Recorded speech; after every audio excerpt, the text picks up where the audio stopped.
যশস্ত্রীসন্ধম বন্দে গুরু শ্রী চরণারবিন্দম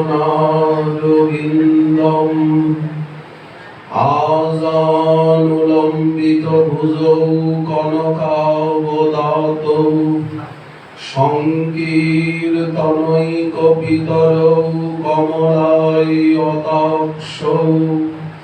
বিশ্বম্ভরৌ দ্বিজবরৌ যুগধর্মপালৌ বন্দে জগৎপ্রিয়করৌ করুণাবতারৌ নমস্কৃকাল সত্তায় জগন্নাথ সুতায় চ সভৃতায় সপুত্রায় সকলত্রায়তে নমঃ বরহাপিরাভিরামং মৃগমদতিলকং কুণ্ডলাক্রান্তগণ্ডং কঞ্জাক্ষং কম্বুকণ্ঠং স্মিতশুভমুখং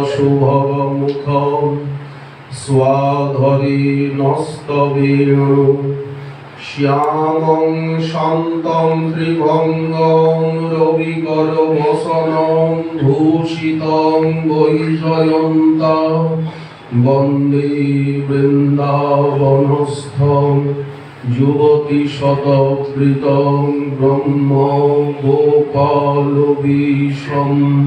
তপ্ত কাঞ্চন গৌরাঙ্গী রাধে বৃন্দাবনীশ্বরী বৃষভানুসুতে দেবী ত্বাং নমামি হরিপ্রিয়ে মূকং করোতি বাচালং পঙ্গুং লঙ্ঘয়তে গিরিং যৎকৃপাতমহং বন্দে পরমানন্দমাধবং বাঞ্ছাকল্পতরুভ্যশ্চ কৃপা সিন্ধুভ্য এব চ পতিতানাং পাবনেভ্যো বৈষ্ণবেভ্যো নমো নমঃ হরি ভক্তি পরাজিত হরি নাম পরায়ণা দুর্বৃত্তা বা সুবৃত্তা বা তেষাং নিত্যং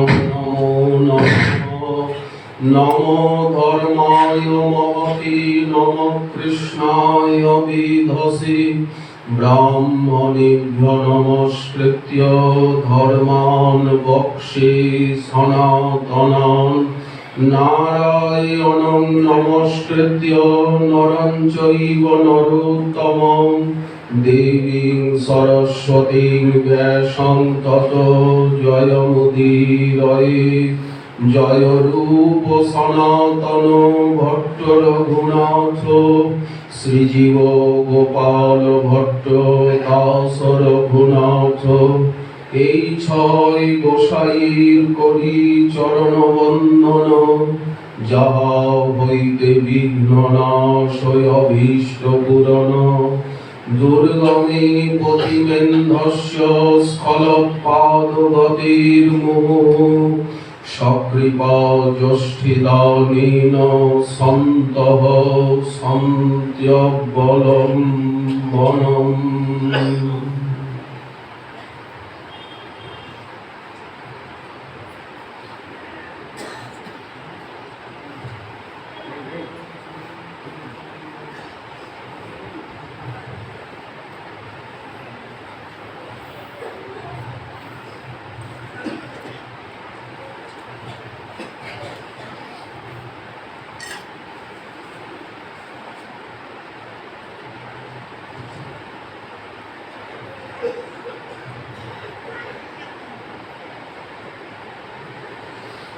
নদ্যস্তদা তদুপধার্য মুকুন্দ গীতং মাবর্তলক্ষ্মিতমন ভবভগ্ন বেগাঃ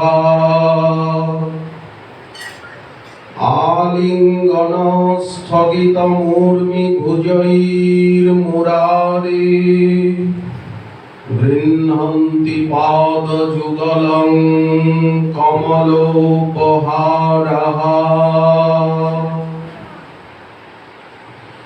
সর্ববেদান্ত সার মহাপুরাণ শ্রী শ্রীমদ্ ভাগবতী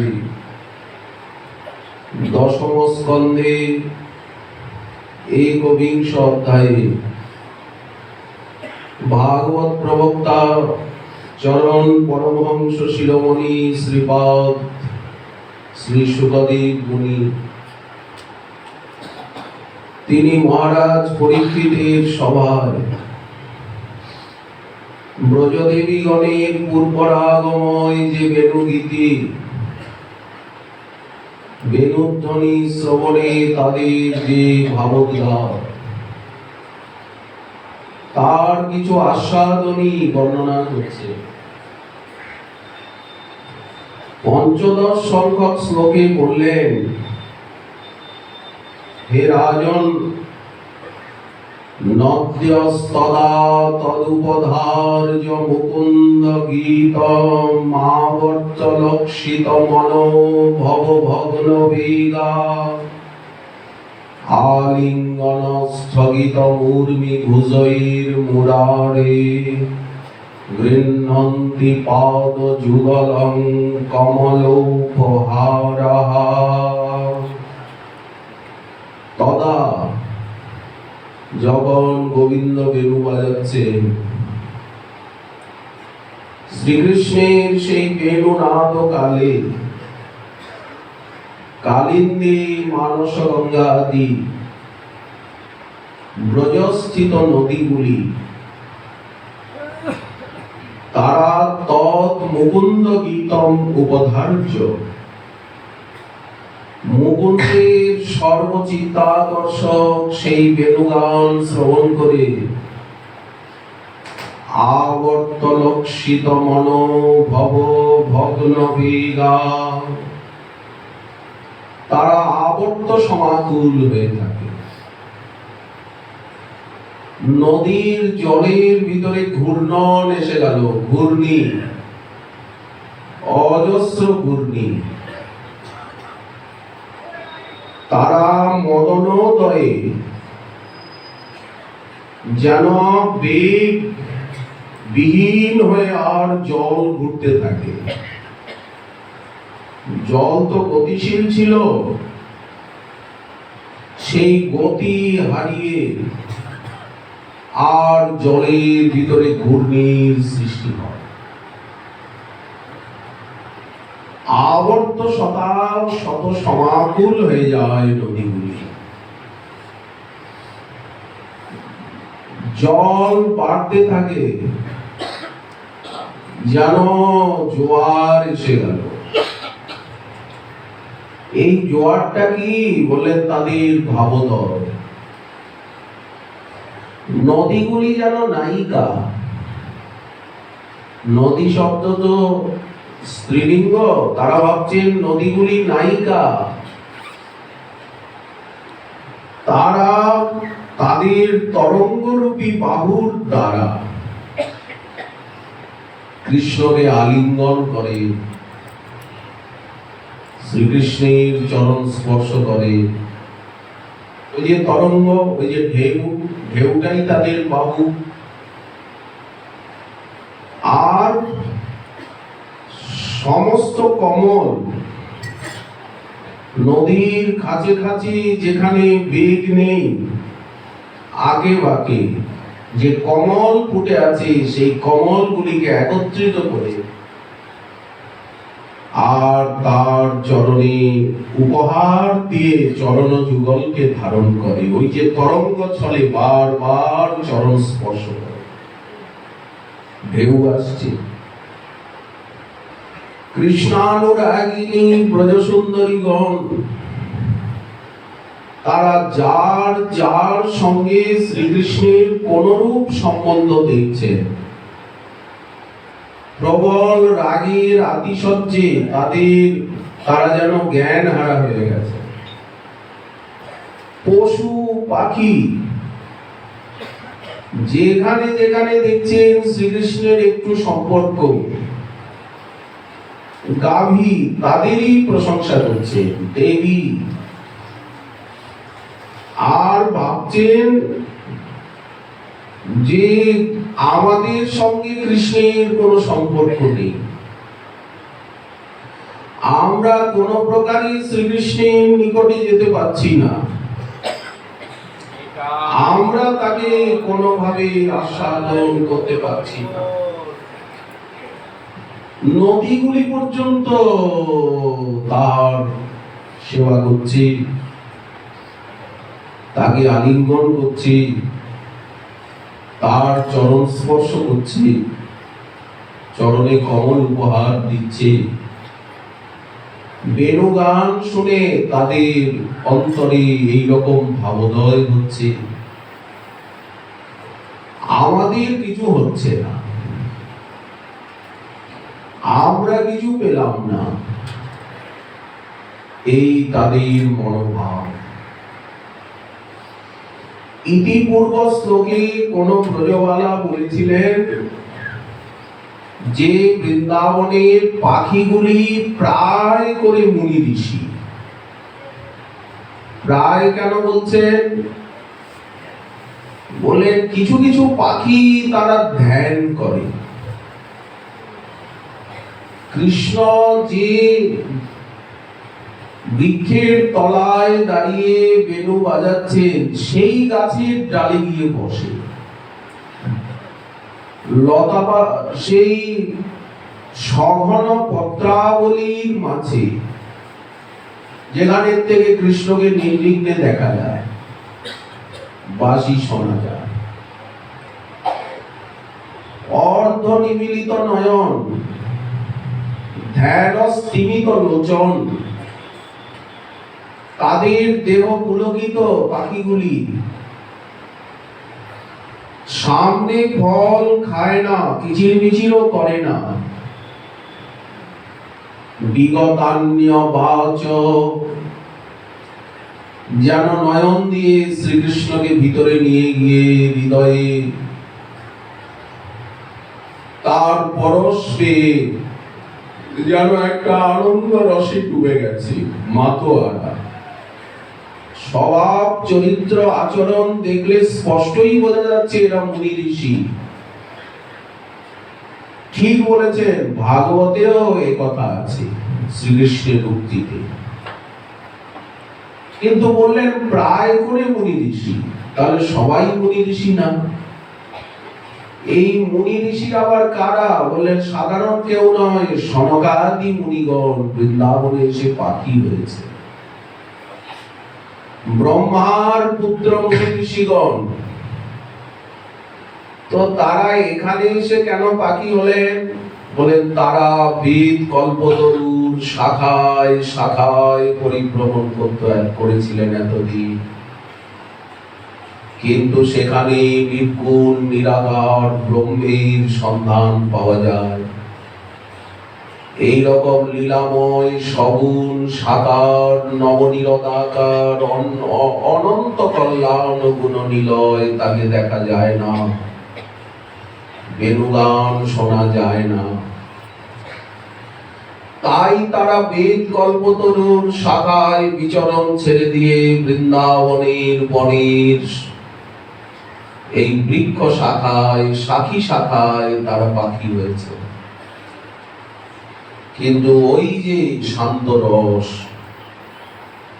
ধ্যান করা স্বভাব, একটা ডুবে থাকা স্বভাব, সেই স্বভাব যায়নি।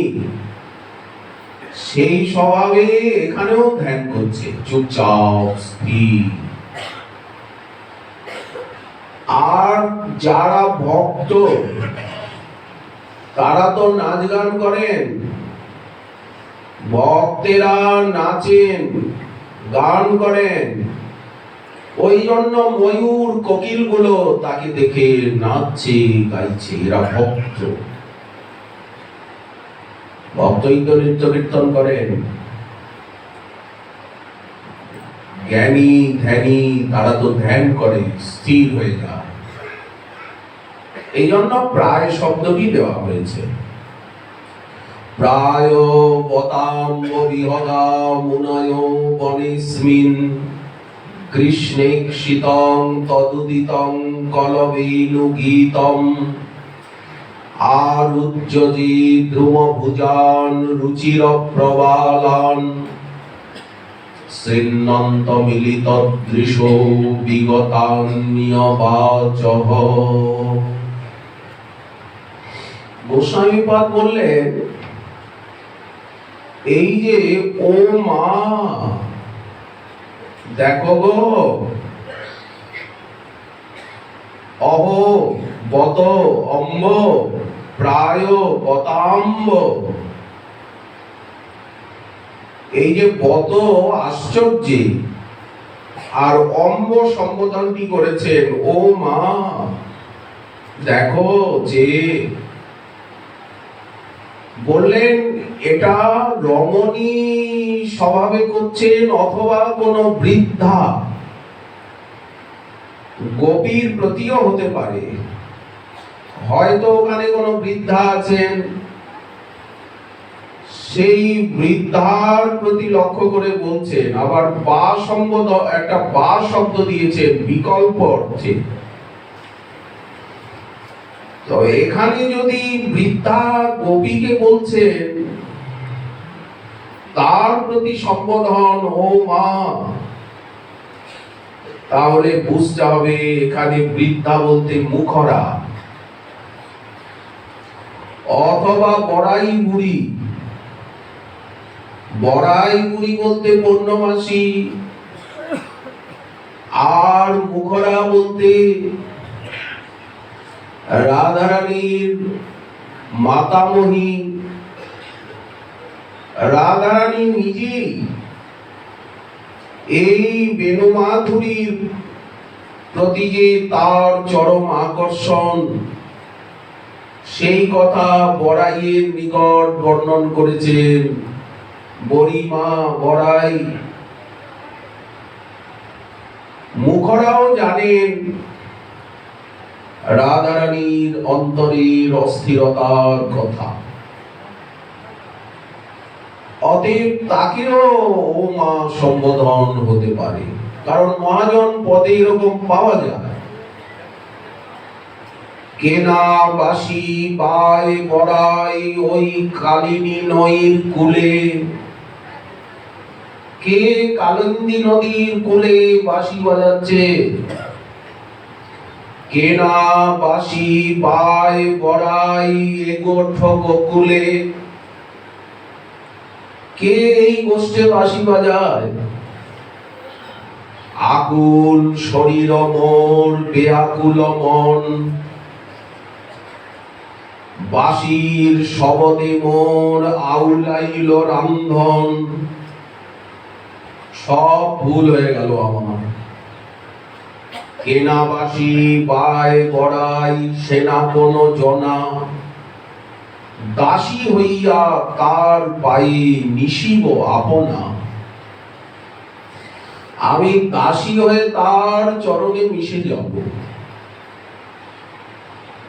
কেনা বাঁশি বাই বড়াই মনের হরিষে, তার পায়ে বড়াই মো কইল কোন দোষে?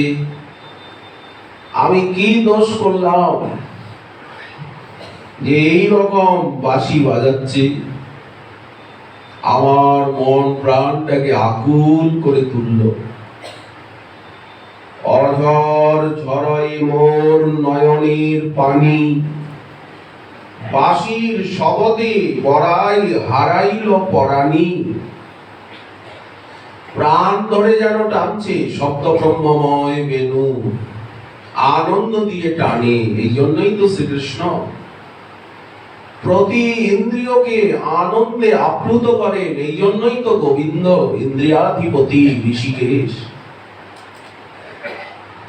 আকুল করিতে কিবা আমার মন, বাজায় সুস্বরে বাঁশি নন্দের নন্দন। পাখি নহ তার ঠাই, উড়ি পড়ি যাও। রাধারানী বলছেন, আমি যদি পাখি হতাম তাহলে আমি তার কাছে উড়ে যেতাম। মেদিনী পিতার দেও বসিয়া লুকাও। যদি পৃথিবী ফেটে যেত, সীতা দেবীর প্রার্থনায় পৃথিবী ফেটে গেল, পাতালের থেকে সিংহাসন এসে গেল, সীতা দেবীকে নিয়ে পৃথিবী দেবী পাতালে চলে গেলেন, সীতাল পাতাল প্রবেশ ঘটনা রয়েছে। যদি পৃথিবী ফেটে যেত, আমি তার ভিতরে আত্মগোপন করতাম, লুকাতাম। দেখুন বেণু মাধুরী, ভাগবতে তো এসব কথা নেই। কোথায় পেলেন আমাদের মহাজন যে এত গভীরে প্রবেশ করে গেলেন? ভাগবতে কোথায়ও নেই যে বাঁশি আমার মনের ভিতরে ফুটছে। অস্ত্র নহে মনে ফুটে, কাটারিতে যেন কাটে, ছেদন না করে হিয়া মোর। কোন বাদ্যযন্ত্রের শব্দ, কোন গান কি বুকের ভিতরে একেবারে অস্ত্রের মতো বক্ষকে ছেদন করে? জলের মতো যেন আমার শরীরের উপরে পড়ছে। জল কি বরফ কিছু বুঝতে পারছি না। ভাগবতে তো এসব কথা নেই। জল নহে হিমে জনু, কাঁপাইছে সব তনু, আমার প্রতি অঙ্গ শীতল করিয়া। আগুনের মতো বলে মনে হচ্ছে। শব্দ নহে উষ্ণ অতি, পোড়ায় আমার মতি। আমি কিছু নির্ণয় করতে পারছি না। বন পড়ে আগে গড়াই, জগজনে জানি। ওই যে দাবানল লেগে গেছে, রাত্রিবেলা দেখা যায় ওই পাহাড়ের উপরে আগুন জ্বলছে বহু দূর থেকে। মোর মন পড়ে যেন কুম্হারের পনি। কিন্তু কুমার যখন কাঁচা হাড়ি পাতিলকে আর আগুন জ্বালিয়ে ওগুলোকে যখন পাকায়, তখন কি করে এক জায়গায় করে তার উপরে মাটির প্রলেপ দিয়ে দেয়। মাটির প্রলেপ দিয়ে ভিতরে আগুন দেয়। তো তখন সেই ধোঁয়াটা বেরোচ্ছে, কিন্তু আগুনটা তো দেখা যাচ্ছে না। যেমন ইটের ভাটায়, ইটের ভাটায় ইটগুলোকে যখন লাল করা হচ্ছে, আগুন তো দেখা যাচ্ছে না, ধোঁয়াটা উপরে বেরোয়। মাঝে মাঝে ফেটে যায়। কুমার যখন হাড়ি পাতিল গুলোকে জ্বালাচ্ছে, তখন সেই মাটির প্রলেপটা মাঝে মাঝে আগুনের তাপে ফেটে যায়। ওখান থেকে দেখা যায় ভিতরে লাল গড়গড় করছে আগুন। এমনি দেখা যায় না। রাধারানী বলছেন, আমার মন ওই রকম কুমারের পনির মতো জ্বলছে। কি জিজ্ঞাসা করছিস? ওই যে উনি একটু আধটু কথা বলছেন, ওটাই যেন ওই ফেটে গেছে লাল গড়গড়ে আগুন, ভিতরে প্রচন্ড তাপ। তবেই তো লাল হবে। এই ভিতরটা জ্বলছে, বাইরে বোঝানো যাচ্ছে না। এই হচ্ছে গোপী ভাবামৃত। এই যে আগুন কি শীতল, সে যে কেমন বুঝতে পারলাম না। অন্তর সুখায় মোর কান্ন অভিলাষে, কানুর অভিলাষে আমার অন্তরটা শুকিয়ে যাচ্ছে। বাঁশরি শিরে বন্দি, গাইল চণ্ডী দাসে। গোস্বামীপাদ বলছেন বৃহৎ বৈষ্ণব দর্শনীতে যে কোনো বৃদ্ধার প্রতিও মুক্তি হতে পারে। তাই ও মা, প্রায় বতাম্ব বিহগাম উনয় বনেস্মিন। এরা কাছে এসে গেছে, এই হরিণগুলো কাছে এসে গেছে। ময়ূর কোকিল এরা ভক্ত, ওই জন্য এরা গান করছে, নাচছে, আর ওরা ধ্যান করছে। অতএব ওরা মুনি ঋষি, ওরা চিনতে পেরেছে গূঢ় রূপে এখানে লীলা করছেন, কিন্তু চিনতে পেরেছে যে এরা তোমারই ভক্ত, ভবদীয় মুখ্যা। গোস্বামীপাদ বললেন এরা বৃন্দাবনকে আশ্রয় করেছে, এই স্থানকে আশ্রয় করে, আর এরা গোবিন্দ মাধুরী আস্বাদন করছে। বেণুনাথ মহাপ্রভু আমাদেরকে বৃন্দাবন আশ্রয় শিক্ষা দিলেন। সর্বত্যাজি জীবের কর্তব্য কাহা বাস। আশ্রয় যদি করতে হয়, বাস যদি করতেই হয়, থাকতে তো হবেই একটা জায়গায় মাথা গুঁজে, কষ্টে সৃষ্টি পড়ে থাকতেই হবে। কোথায় যাব, যাওয়ার তো জায়গা নেই। কত ঘোরাঘুরি করব, আর ঘোরারই বা জায়গা কোথায়? তাহলে এক জায়গায় মুখ গুজে পড়ে থাকতে হবে। কোথায় পড়ে থাকবেন? মহাপ্রভু বললেন ব্রজভূমি বৃন্দাবন যাহা লীলা রাস, এইখানেই বাস করতে হবে। এই আদর্শ দেখাবার জন্য আমাদের আচার্য পাদগণকে পাঠিয়ে দিলেন, যাও বৃন্দাবনে যাও।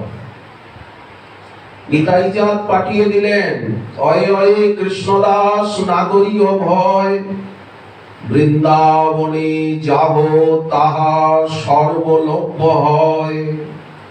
সেখানে সবকিছু পাবে। শ্রীনিবাস আচার্য প্রভুকে পাঠিয়ে দিলেন মহাপ্রভু, নরহরি সরকার ঠাকুর, সবাই বলছেন বৃন্দাবনে যাও, গদাধর পণ্ডিত গোস্বামী পাদ, ওখানে গেলে তোমার মনোবাঞ্ছা পূর্ণ হবে, ভাগবত অধ্যয়ন আদি সবকিছু পাবে। ঠাকুর নরোত্তমকেও মহাপ্রভু স্বপ্নে দর্শন দিয়ে বললেন বৃন্দাবনে যাও, লোকনাথীর চরণাশ্রয় কর। এর আগে বললেন গোপাল ভট্টের পদাশ্রয় কর। কেন না, এই ভূমির এমনই শক্তি। বৃন্দাবন মহিমামৃতে প্রবোধানন্দ সরস্বতী পাদ এই ভূমির স্বরূপ তত্ত্ব মহিমা প্রকাশ করেছে। বললেন সেই ধন্য, সেই জাতরতি জাত প্রেম, সেই গোপী ভাবামৃতে সিদ্ধ মহাপুরুষ এখনো নাকি ব্রজধামে আছে। তাদের সংস্পর্শ পাওয়া যাবে এবং তজ্জাতীয় শ্রবণ কীর্তনের ভাগ্য হবে। বৃন্দাবনের বাইরে এইসব কথার আলোচনা সম্ভব নয়। রাধারানীর কথা মুখ দিয়ে বেরোবে না, কবি ভাবামৃতের কথা বেরোবে না, বলা যাবেই না। সেই পরিবেশে একটা পরিবেশের বৈশিষ্ট্য রয়েছে, কিন্তু এখানে বলা যাবে, বলতে হবে না, আপনি মুখ ঠেলে কথা বেরোবে,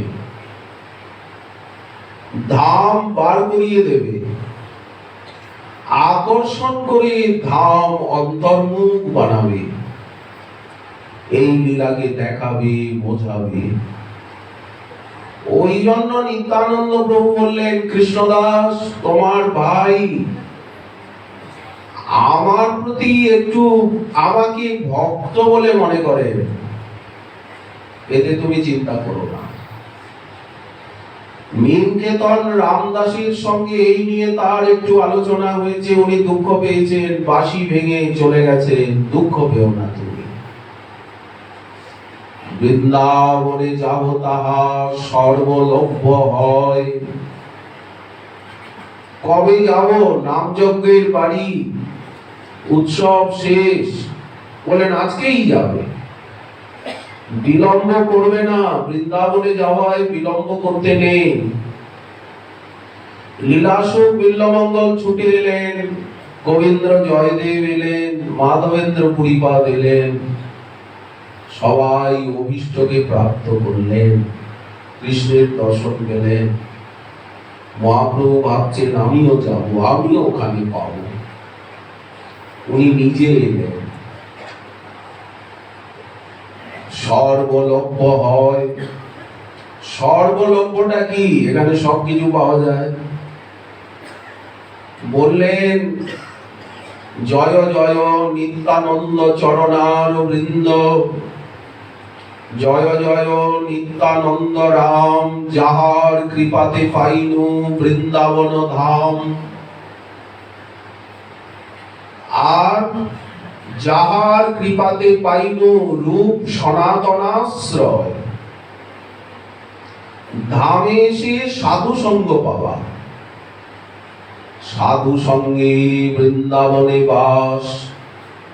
এই যে সাধু সঙ্গে কি আনন্দ! একটা মাস আমরা কি আনন্দ উপভোগ করলাম। মথুরা কার্তিকের সঙ্গমে যদি দামোদরের আরাধনা করা যায়, উনি এত প্রসন্ন হন, রাধা দামোদর যোগ্যতা থাক বা না থাক, যোগ্য হলে দেবেন, নিশ্চিদ্র আধার হলে, না হলে প্রেমামৃত বিগলিত হয়ে যাবে। ছিদ্র আধারে দেবেন না। সছিদ্র আধার কোনটা? ভক্তি ছাড়া যেখানে অন্য কামনা রয়েছে, ভক্তির প্রতি যত্ন যেখানে নেই, শিথিলতা, ভজন শৈথিল্য, বলেন সেটাই হচ্ছে ছিদ্র আধার। ভক্তি ছাড়া আমার মঙ্গলের আর অন্য কোনো উপায় নেই। অতএব গুরু প্রদত্ত ভজন শ্রবণ কীর্তন আমি কদাপি পরিত্যাগ করব না। ভক্তি সাধন, ভক্তি সাধ্য, এই যে দৃঢ়তা ভজনে, ভক্তির প্রতি গভীর আবেশ, আবেগ, আদর, এটাই হচ্ছে প্রকৃত পাত্রের লক্ষণ। পাত্র হলে তো তিনি পাবেনই, কিন্তু অপাত্র কি পাবে? বললেন নিশ্চয়ই পাবে। অপাত্রের জন্য ব্যবস্থা রয়েছে। এই মথুরা মণ্ডলী কার্তিক ব্রত কেউ যদি একবারও পালন করে, দামোদর এত প্রসন্ন হন, ওনার আর বিচার করার সামর্থ্য থাকে না।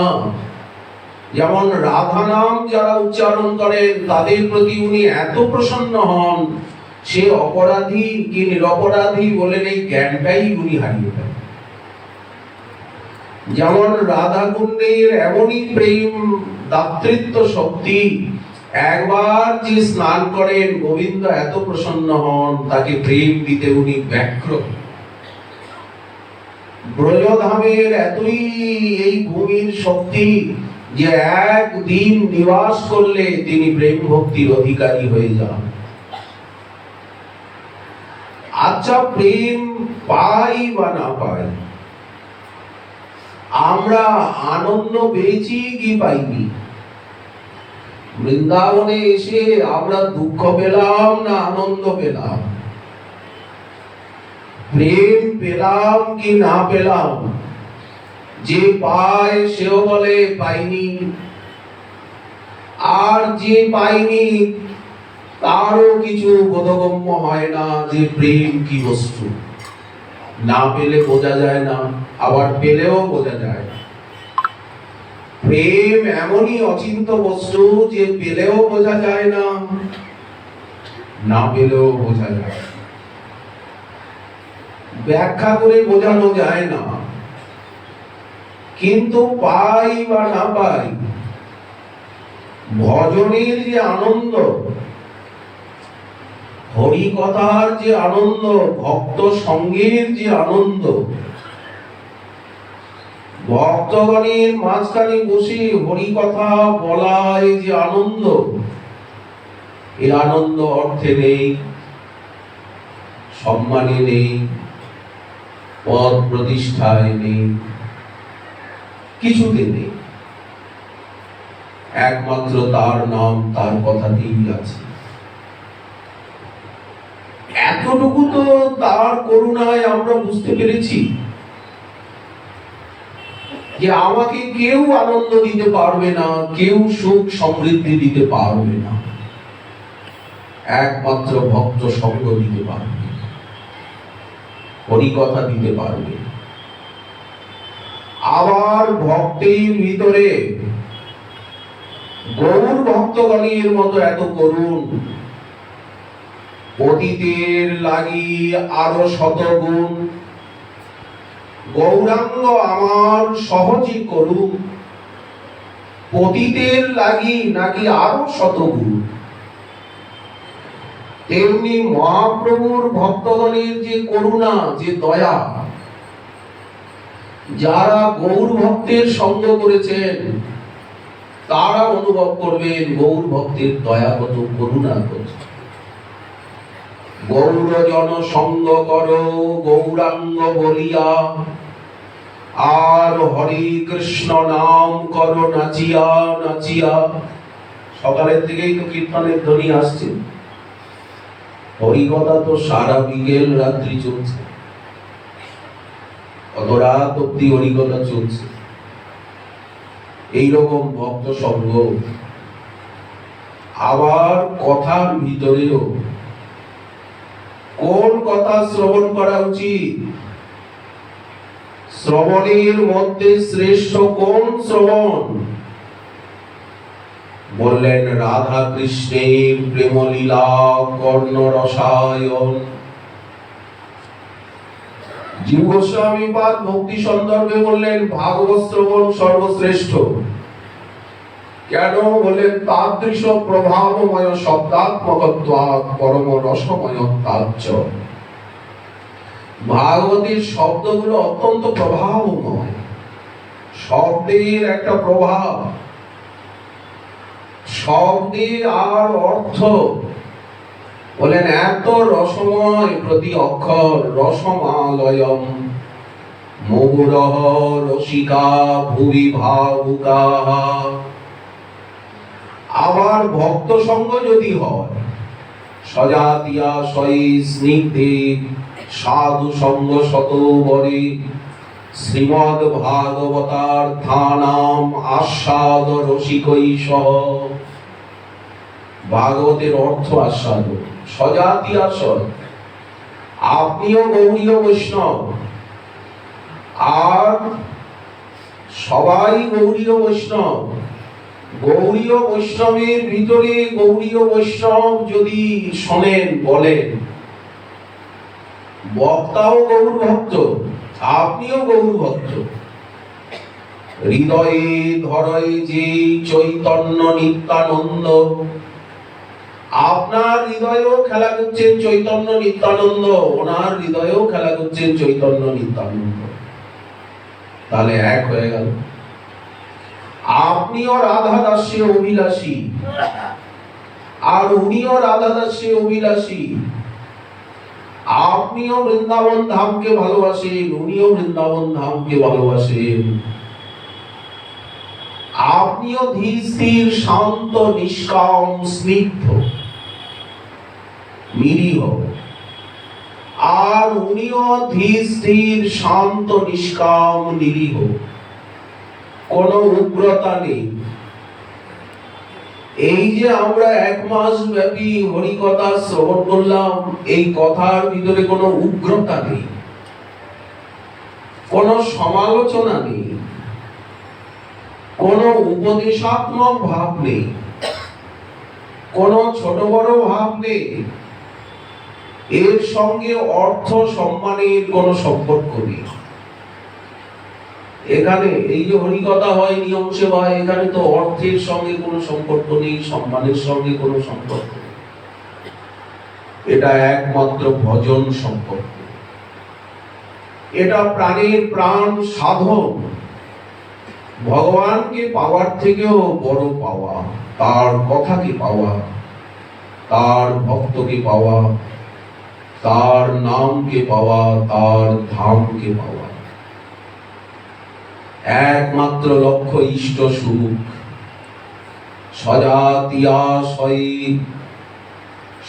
সাধু সঙ্গ শত বরে, আবার স্নিগ্ধ নিরাগ বক্তার মুখে শোনা, ভজনশীলের মুখে শোনা, অনুভবীর মুখে শোনা, অনুভবীর মধ্যে বসে শোনা।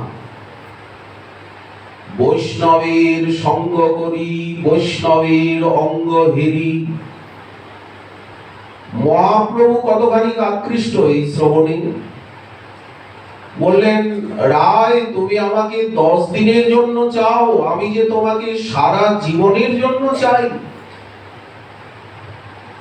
রাধারানী তো বললেন ভুরিদা। রাধারানী বললেন শুনলেই তারা পাখি হয়ে যাবে। যদনুচরিত লীলা কর্ণ পীযূষ বিভ্রুট, সকৃত ধন বিধূত দ্বন্দ্ব ধর্মা বিনষ্টা। শুনলেই আপনার সংসারের প্রতি কিরকম যেন একটা মাথাটাই তো গোলমাল হয়ে গেল না। জগৎ আর ভালো লাগবে না, কারণ জগতের বাইরের কথা আপনাকে জগতের বাইরে টেনে নিয়ে যাবে। এখানে তো জগতের কোনো কথা বলা হচ্ছে না, কোন পর্যাবরণের কথা নেই, পরিবেশের কথা নেই, বাহ্য জগতের কোনো কথা নেই। সেই অনাদি অনন্ত অমৃত কথা, অমর কথা, অমর কথা বলা হবে। মহাপ্রভু বলছেন তুমি আমাকে 10 দিনের জন্য চাও, আমি তোমাকে সারা জীবনের জন্য চাই। সারা জীবন আমি তোমার মুখে শুনবো। এই তো রাধারানী বললেন ভুরিদা জনা। এই ভুরিদা শব্দের ব্যাখ্যায় শ্রীধর স্বামীপাদ লিখছেন যে পূর্ব জন্মেও দিয়েছেন, এই জন্মেও দিচ্ছেন, বড় জন্মেও দেবেন। ওখানে গিয়েও কথাই শোনাবেন, ওখানে গিয়েও কথাই শুনতে হবে। এখানেও কথা, ওখানেও কথা, এখানেও সংকীর্তন, ওখানেও সংকীর্তন, এখানেও সেবা, ওখানেও সেবা। ওখানে আরো পরিপক্ক, ওখানে আনন্দ আরো বেশি। ওই জন্য যারা এখানে আছেন তাদের ওখানে যেতে মনটা ছটফট করে। ওখানে যাও, ওখানে আরো ঘনীভূত আনন্দ। এই ওখানটা কি আর এখানটা কি? নিত্য লীলা সুখময়। যাবৎ আমি জীব তাবৎ তোমার সঙ্গ ছাড়িতে নারিব। এই যে শ্রোতাবক্তার সঙ্গ, তুমি আমি নীলাচলে রহিব এক সঙ্গে। তোমাকেও আমি নীলাচলে টেনে নেব। তুমি গজপতি প্রতাপরুদ্র দেবকে লেখো, আমি অতি শীঘ্র দক্ষিণ ভারত ভ্রমণ করে নীলাচলে আসছি, তুমিও চাকরি ছেড়ে নীলাচলে এসে যাও। তাহলে মহাপ্রভুর হার্দ কি? ধামাশ্রিত হওয়া, কথাশ্রিত হওয়া।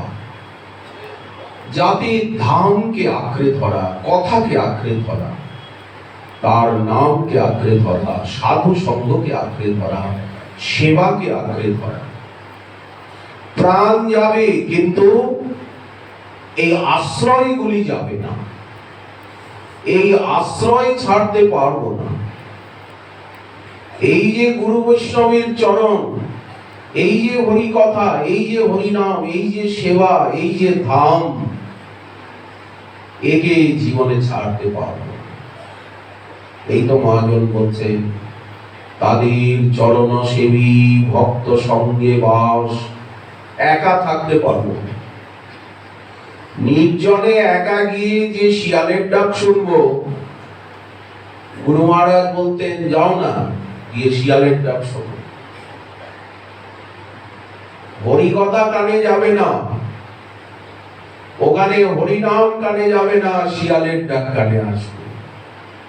যাও, হবে না। তুমি আমি নীলাচলে রহিব এক সঙ্গে। কেউ যদি ভাবেন এত জনাকীর্ণ, এত লোকজন, নির্জনে গিয়ে থাকি, সেখানে তো সাধু সঙ্গ পাওয়া যাবে না, হরি কথা হরিনাম পাওয়া যাবে না। অতএব সেখানে গিয়ে আমি কি পাবো? কৃষ্ণ কথা আলাপনে না শুনিয়া শ্রবণে। কৃষ্ণ কথা হারিয়ে গেল, কথার কথা হারিয়ে গেল, এটাই তো বড় দুঃখ। কৃষ্ণ কথা আলাপনে না শুনিয়া শ্রবণে, উচ্চেশ্বরে কাঁদে আর্তনাদে। কে শোনাবেন? রাধারানী বলছেন, ওই জন্য আমি নিজেই বলছি, নিজেই শুনছি ভ্রমর। সখীরা তো সব কাঁদছে, মূর্ছিত হয়ে গেছে, কে আমাকে কৃষ্ণ কথা শোনাবে? ঠাকুরানী যতক্ষণ এসছি ততক্ষণ তার কথাই তো বলছেন, অন্য কথা তো বলছেন না। মন্দ লোকের কথা যারা সবসময় বলে, যারা সবসময় পরচর্চা করে, তারা কি ভালো মানুষ? তখন ঠাকুরানী বললেন, ভ্রমর ঠিক বলেছিস, মন্দ লোকের কথা তো মন্দ লোকেই বলে, তাকে ছেড়ে বেঁচে আছি, কিন্তু তার কথাকে ছেড়ে বেঁচে থাকতে পারবো না।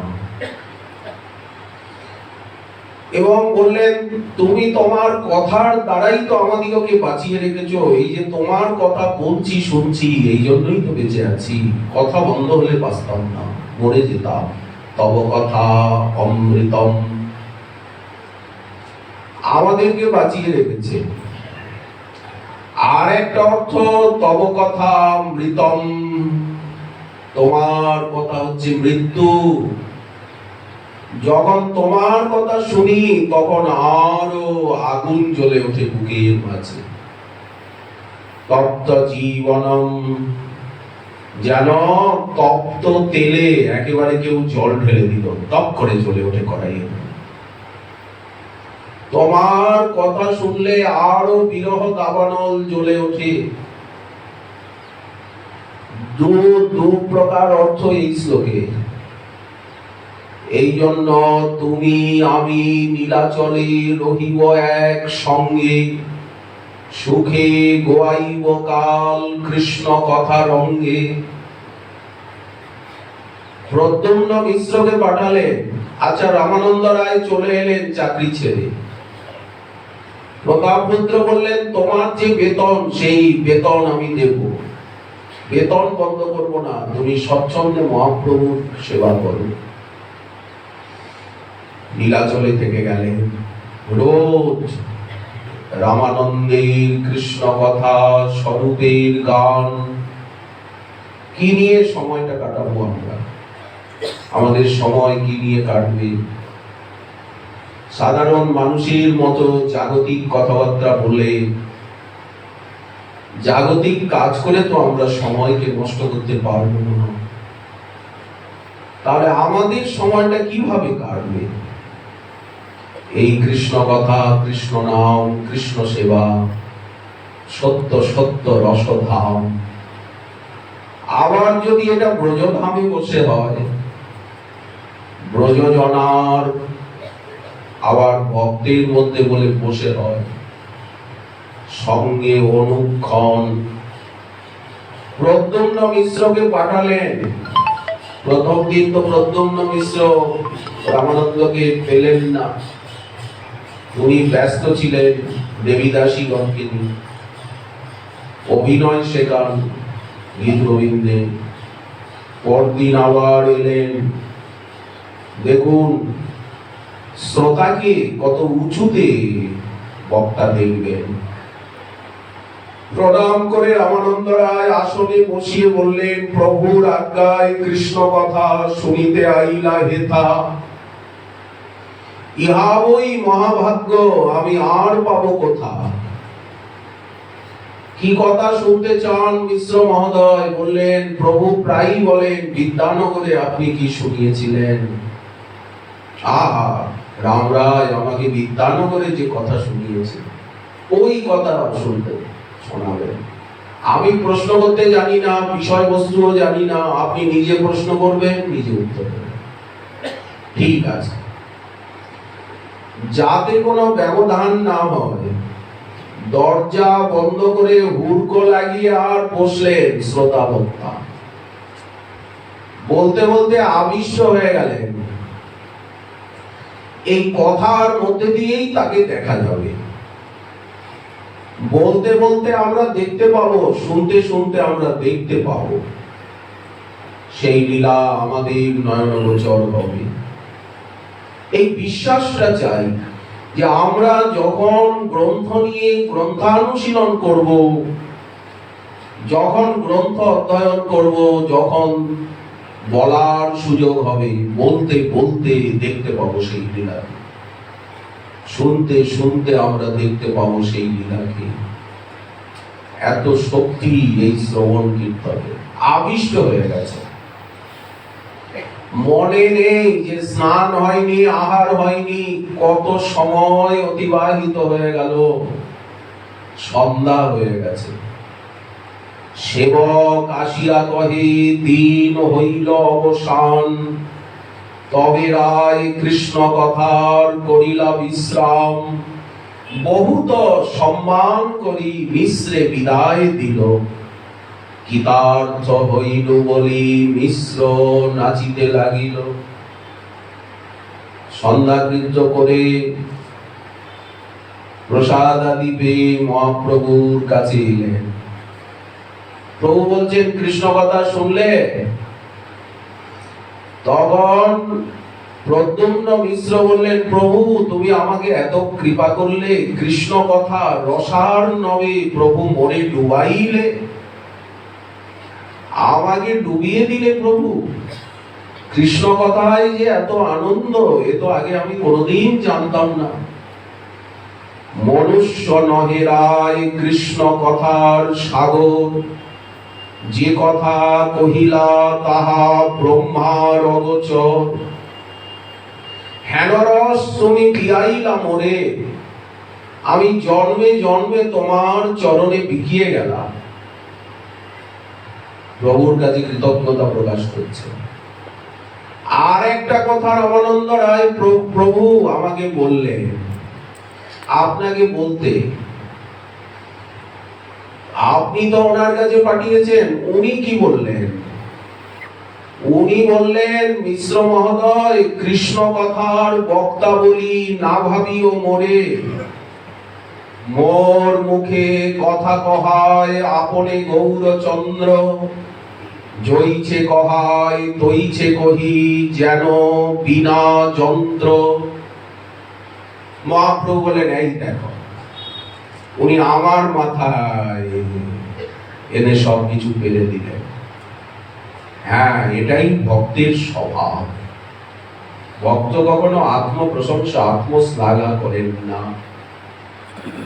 তো আমরা প্রেম পাই না পাই, দামোদর আমাদেরকে প্রেম দেন না দেন, আমরা প্রেম ছাড়া কিছু চাইব না। প্রেম বিনা আর নাই চাও, আরতি বিরিতি রসে ধ্যাও। আমাদের রতিমতি হবে এই প্রেমময় প্রবন্ধে। এই যে মাধুর্য ভগবত্তা সার ব্রজে কইলা পরচার, যাহা সুখ ব্যাসের নন্দনে, ভাগ মাঝে মধ্যে মধ্যে ভাগবতে বর্ণিয়াছে নানা মতে, যাহা শুনি মাতে ভক্তগণে। বৃন্দাবনে চলে যাও, ওখানে গেলে সবকিছু পাবে। কি পেলেন কবিরাজ গোসাই পাদ? উনি বলছেন, আমি রূপ সনাতনের আশ্রয় পেলাম, বৃন্দাবনে এসে ভক্ত সঙ্গ পেলাম, রঘুনাথ দাস মহাশয়কে পেলাম, সনাতনের কৃপায় পাইনু ভক্তির সিদ্ধান্ত, শ্রীরূপের কৃপায় পাইনু ভক্তি রসপ্রান্ত, আর রঘুনাথের কৃপায় আমি মহাপ্রভুর লীলাকে পেলাম, মহাপ্রভুকে পেলাম। যার কৃপাতে পাইনু স্বরূপ আশয়, রাধা গোবিন্দকে পেলাম। জয় জয় নিত্যানন্দ চরণার বৃন্দ, যাহার কৃপাতে পাইনু শ্রী রাধা গোবিন্দ, মদন মোহনকে পেলাম, মদন মোহনকে প্রভু রূপে পেয়ে গেলাম। কুলাধি দেবতা মোর মদন মোহন, যার সেবক রঘুনাথ রূপ সনাতন। বৃন্দাবনবাসী বৈষ্ণবগণের পদাশ্রয় পেলাম। বৃন্দাবনবাসী যত বৈষ্ণব মণ্ডল, তারা কৃষ্ণ নাম পরায়ণ, পরম মঙ্গল। দেখুন সবাই হরিনাম করছেন, সবার হাতে জপমালিকা, সবাই নামাশ্রয়ী, বৈরাগ্যাশ্রয়ী, দৈন্যাশ্রয়ী। তাদের কাপড় চোপড়ে কোনো ঠাটবাট নেই, চলন বলনে কোনো ঠাটবাট নেই, স্বাভাবিক জীবন, অহংকার অভিমান শূন্য। চৈতন্য নিত্যানন্দ, গৌর বলতে যাদের চোখে জল, নিতাই বলে আকুল, গৌর বলে আকুল ব্যাকুল। চৈতন্য নিত্যানন্দ যাদের প্রাণ ধন, সবাই রাধানিষ্ঠ, রাধা মাধবের চরণ ছাড়া কিছু জানেন না। চৈতন্য নিত্যানন্দ যাদের প্রাণ ধন, রাধা কৃষ্ণ ভজন বিনু নাহি জানে অন্য। সেই সব বৈষ্ণবের পদরেণু পদ ছায়া, কৃপা করি দিলাম রে নিত্যানন্দ দয়া। জগাই মাধাই হইতে মুই সে পাপিষ্ঠ, নরকের কীট হইতে মুই সে লঘিষ্ঠ। মোর নাম লয় যে তার পুণ্যক্ষয়, মোর নাম শুনে যে তার পাপ হয়। এমন নিঘৃণ্য মরে কেবা দয়া করে, একলা নিত্যানন্দ বিনু জগত ভিতরে। প্রেমে মত্ত নিত্যানন্দ কৃপা অবতার, উত্তম অধম কিছু না করে বিচার। সম্মুখে যে পরয়ে তারে করয়ে নিস্তার, অতএব উদ্ধারিলা আমার হেন দুরাচার। আচ্ছা, কবিরাজ গোস্বামী পাদকে নিতাই চা ভেবেছে।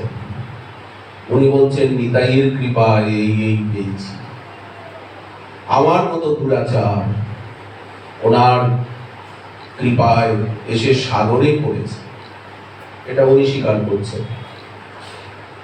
আমরা কি স্বীকার করব? আমরা স্বীকার করব যে গুরু বৈষ্ণব আমাদিগকে কেশে ধরে টেনে এনেছে গুরু রূপে নিতাই বিহরে। গুরু বৈষ্ণবের কৃপার মধ্যে দিয়ে আমরা নিতাই কৃপাকে অনুভব করব। নিতাই কৃপা বন্ধ হয়নি। কেউ যদি বলেন যে নিতাই কৃপা বন্ধ হয়েছে, বললেন না না, বন্ধ হয়নি। গুরু রূপে নিতাই টেনে আনছে, গুরু রূপে নিতাই বিহরে। এই গুরু বৈষ্ণবের কৃপার ভিতর দিয়েই তো আমরা নিতাই কৃপা, গৌর কৃপার স্বাদকে অনুভব করব। আমরা যদি গুরু বৈষ্ণবের চরণ আঁকড়ে ধরি, আচার্য পাদগণের চরণ আঁকড়ে ধরি, তাহলে তো আর আমরা পেয়েই যাব এই যে যে প্রেম প্রাপ্তির কথা বলা হচ্ছে। সর্বোপরি ব্রজ প্রেম, তার ভিতরেও তার মধ্যে রাধা প্রেম সাধ্য শিরোমণি, যাহার মহিমা সর্বশাস্ত্রেতে বাখানি। এই যে গোপী ভাবামৃত বলছেন, এই নদীগুলিকে দেখো, মানসগঙ্গা, কালিন্দী, এরা কেমন বাঁশি শুনে অস্থির হয়ে গেছে। জল ফুলে পেপে জোয়ার এসে গেল, ঘূর্ণি, গোবিন্দ বাঁশি বাজাচ্ছেন ওই যে উপরে কদম্ব তলে। জল অতদূর পৌঁছে গেল, কদম এই কমলগুলি উৎপাটিত হয়ে এক জায়গায় হয়ে গেছে, গোবিন্দের চরণের কাছে চলে গেছে কমলগুলো। জল আরো বাড়ছে, যেন তরঙ্গরূপী বাহু দিয়ে আলিঙ্গন করতে চাইছে, চরণকে বারবার স্পর্শ করছে। ওই যে ঢেউ, নদ্যস্তদাস্তদুপধার্য মুকুন্দ গীতম, আবর্ত লক্ষ্মিত মনো ভব ভগ্ন বেগা, আলিঙ্গন স্থগিত মূর্মি ভুজৈর মুরারে, গৃহন্তি পাদ যুগলং কমলোপহারাহা। শ্রীমন মহাপ্রভুর কৃপা হলে আগামীকাল আবার রইলে বিষয় সারা। আজকে আমাদের ভাগবত কথা এখানে বিশ্রাম।